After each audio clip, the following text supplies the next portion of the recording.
What are some other underrated or overlooked micronutrients?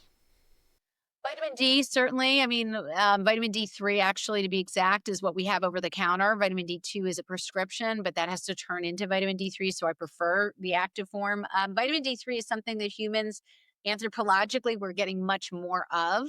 We don't get that anymore at the levels that we actually need to be, healthful for our immune system. D is very critical to the immune system function. Lots of other things as well, but we're often low. I mean, I haven't met any human coming through my office that was tested and was, having a normal value, or at least normal meaning where it's healthful. So they were always at the bottom of the range of, say, 30 to 100. They'd be at 30, and doctors would say, "Oh, you're fine." The argument really is that you want to be at a high normal level for vitamin D level if you get blood tested. But that's something that's really a condition of modern day living. We're not outdoors. We wear sunscreen that blocks it. Our food is deficient.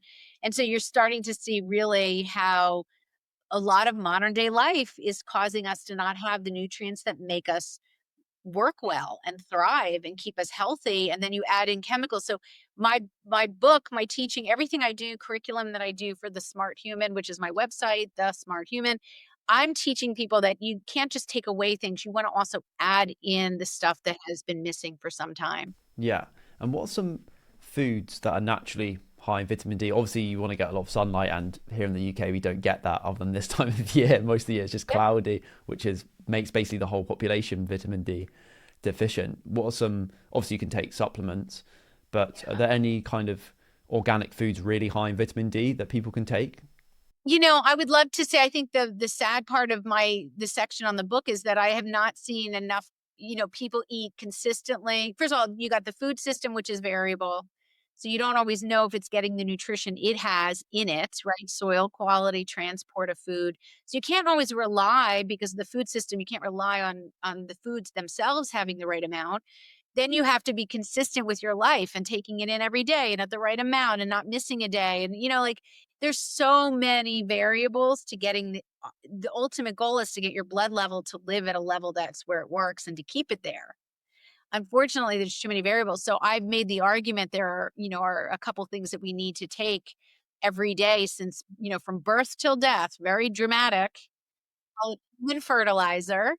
I don't think it's crazy. I think it's well, vetted and highly researched, but it's very basic stuff and it's part of this human evolution. Vitamin D3 is one of those, and understanding why it's important and why we're not getting enough of it just from a routine diet.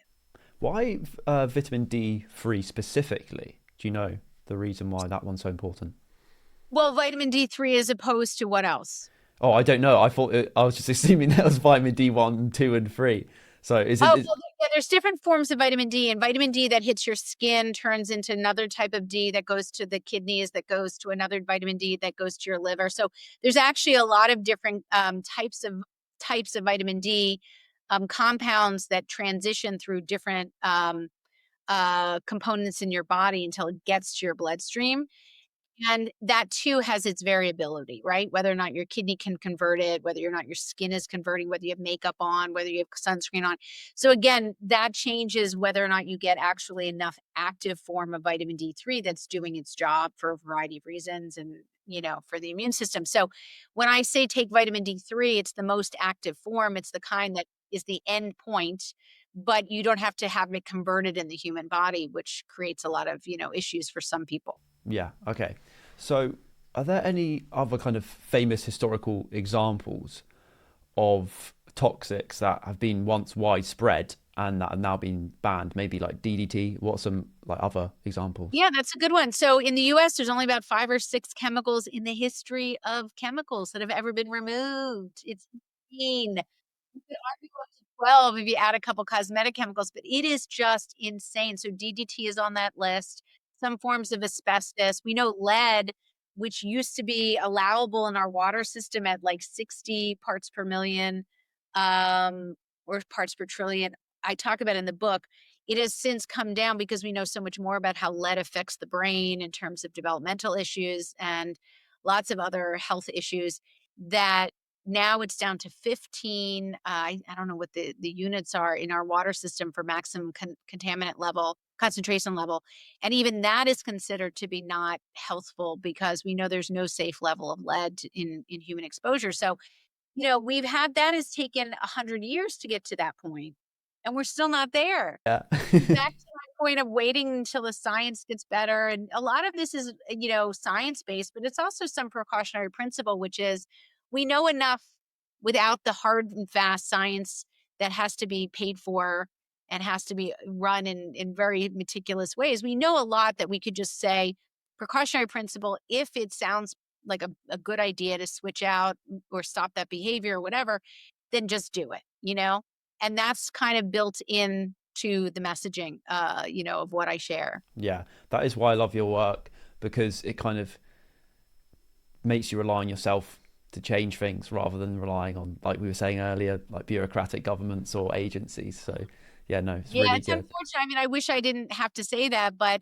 I've been through 3 presidents and 3, health secretaries, and it's not that anyone's not doing their best and trying, and maybe they'll get a win here and there, but it's just, come on, it's been 15 years and nothing's changed really. So I just encourage people to do it for themselves. Yeah. 100%. Yeah, no, I think that's the same with not just trying to detoxify your body, but also like everything in life. I think you just have to take control as much True. as you It's can. kinda true. I teach that to my kids, but they, don't listen and walk out the door. So, maybe Jacob, you can talk to them. Yeah.